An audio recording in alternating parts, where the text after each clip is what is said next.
On it in the morning, and it's WCCS 101.1 FM, AM 1160, and WCCSradio.com.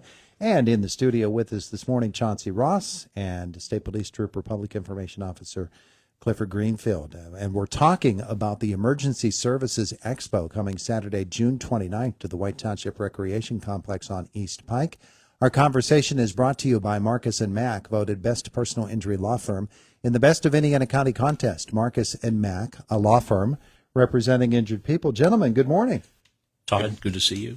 Good morning, sir. Thanks for having us. Good to have you both with us here today. Chauncey, the Emergency Services Expo, we began last week by talking with some folks from, we had Creekside RA, Fire Department. Creekside Fire Department. RA and People's Gas. And People's Gas. They were here then. And now we're going to turn our attention to law enforcement and how that will be represented that day. This will be the law enforcement component of our series here. The White Township Emergency Services Expo is organized to recognize four anchor organizations plus their partners in the region. Pennsylvania State Police are the agency that patrols White Township. They answer all the calls. They take care of things that are within their domain. We've got township enforcement on township ordinances. That's a completely separate thing. But the state police are the main law enforcement agency of the township, but they do work in tandem with others who are nearby. Mm-hmm. Indiana Borough Police border right on the township. It's a partnership, isn't it, Cliff? It is. The yes. Borough Police, IUP Campus Police are basically wedged in between the borough and the township, and the county sheriff department as well. Mm-hmm. Maybe you can talk a bit about the partnerships among the agencies in law enforcement. Sure. I'll say that law enforcement is a lot of information sharing every day, back and forth between agencies, trying to track people down, trying to solve crimes, trying to just locate people. And we rely on our law enforcement partners here throughout the county for sharing information. So that's a routine thing for us. We're grateful for the other agencies' assistance. We do rely on them a lot. Just within the past few days, we had assistance from the Indiana Borough Police Department with locating a wanted individual, wanted for criminal trespass. So we're grateful for those partnerships. The way Chauncey described, with all the different agencies and the connectivity between them all and the cooperation between them all, it's like the old Westerns. We got you surrounded. You really do. You try to surround the whole issue of law enforcement Right. so that from every angle Right. you can approach when an emergency happens. Right. And to build those, you're constantly building those relationships, just like we're constantly trying to build relationships with the public. And when a crisis incident happens and you already have those relationships established, it makes it so much easier. There's less chance for miscommunication or just lack of information. So It's really critical. I worked, prior to coming to Indiana, I was stationed out in Fulton County. I was there for my first 3 years. And when I left there, it was state police coverage for the whole county. And so we didn't have any local departments to rely on for assistance. Yeah. And then coming here to Indiana County, it was a different story. It was very nice to come here and have all the extra resources. Yeah. Chauncey, when the expo happens on June 29th, of course, state police will be represented, but law enforcement as a whole is a big part of this equation, isn't it? Right, and there's a multi-purpose to it as well. Not only do officers like Trooper Greenfield and the canine handlers from Indiana Borough Police, Lieutenant Hogue and Patrolman Clausen, I believe it is, and Sheriff Fyock, and IUP's police department director, you don't hear a lot about it, but their department is ever present. Director Tim Stringer will be a part of this as well. It's a way of introducing them to the folks of our community.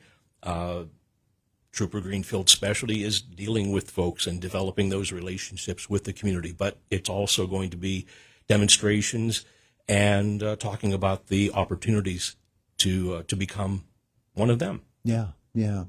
In probably the last 15 years or so, the state has begun to put an emphasis again on replenishing the troops, if you will. It just worked out that a number of troopers reached retirement age or chose to to move on, and so there were openings created, and that sort of added a little burst of energy to the state police ranks, hasn't it? Yes, we are recruiting heavily right now, probably more so than ever before. Law enforcement in general is recruiting heavily. Applications are down across the board. I'm sure you're aware that just in the past few months, the Pennsylvania State Police eliminated the college credit requirement. Yeah. So you can now apply for the State Police Academy without any college credits. So that has bolstered our recruitment efforts. Yeah, and very important too. We saw with the Chevy Chase incident, but we've seen it in a number of different ways. The way that state police, borough or other municipality police forces work together, even bringing in the state attorney general's office, whoever it happens to be. When something big occurs, we think of the bigness of a situation, Right. and how important it is to get a grip on everything, and to relate to the public. You know, if there is a danger out there, if there's a concern for public safety, you want to make sure that people know about that right away and know what to do in any given situation. We do our best to do that. We rely on the public in a lot of cases to solve crimes. We're not everywhere. We need the public's assistance, and we want to keep them informed to the best of our ability as well.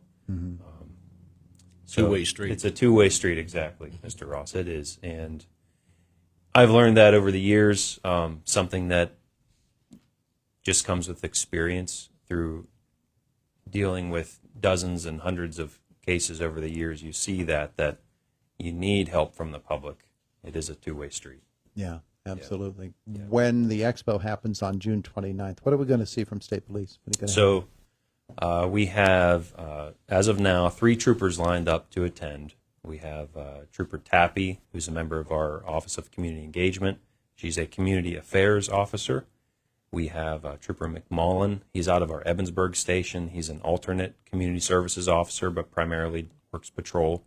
And Trooper DeMarco, who is an explosives detection canine handler.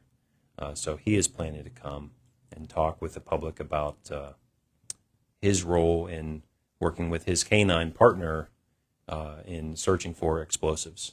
And he's a very unique specialty within the state police. So it'd be good. It'd be great to have him there. Hopefully he can make it.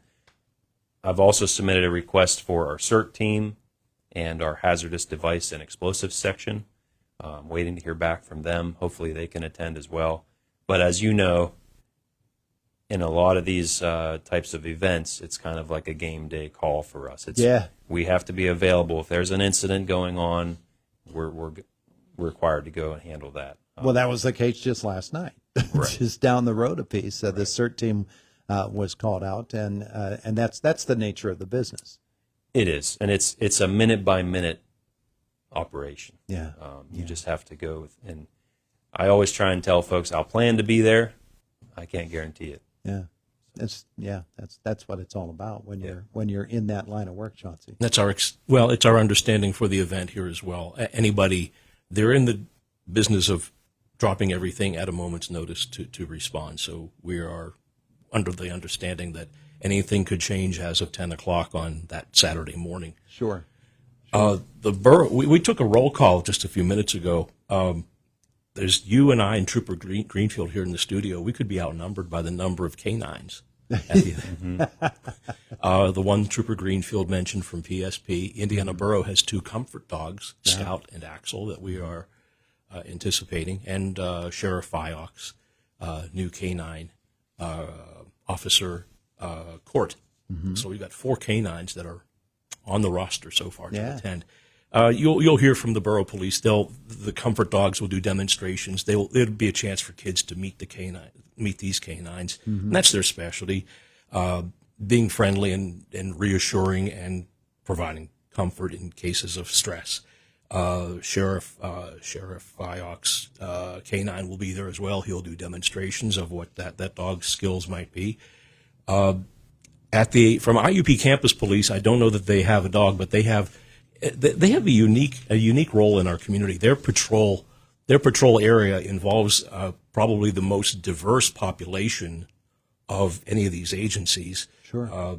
The borough has a pretty steady population of local folks, but the IUP campus police are dealing with people who come from a variety of cultures and societies and areas all across the country, and they have special skills in knowing and recognizing and relating to their clientele, as it were. Mm-hmm. They're partners at a moment's notice if something is going on in Indiana. Indiana Borough Police, you may hear, may have 4 or 5 people on duty at a given time. Not truly that, though, because at a moment's notice they can call on the 3, 4, 5 other guys from men and women from the campus police to assist. So any incident can bring in more people than those that are really assigned to the jurisdiction. So we learn about those partnerships as well. And one of the things about the Emergency Services Expo, and I know Trooper Greenfield, you would echo this, is Chief Shaw, when he comes in, always makes a special emphasis that they love to get to know children and have children be comfortable around police officers. You'd love for that to happen, and this expo can help in that respect. Yes. This is a perfect venue for that. Mr. Ross has done a lot of work for months planning this event. We're really grateful for his work because we know it's going to lead to those relationship building experiences. It's going to lead to children coming, seeing a police officer, seeing a firefighter, seeing a first responder, medic, EMT, and seeing that we're real people, just like them, their family members. We've chosen this profession, and it's a respectable profession. Yeah. And that's what we want to convey. And we want them to feel safe when they're around us. We want them to remember that experience. They may remember that for the rest of their lives. I know when I was a kid, if I saw a state trooper, it stuck in my mind because I didn't see them too often, and I had a lot of respect for them. So we appreciate his efforts. Trooper, when did becoming a state trooper become a career decision for you? You know what? Growing up, it was never on my radar.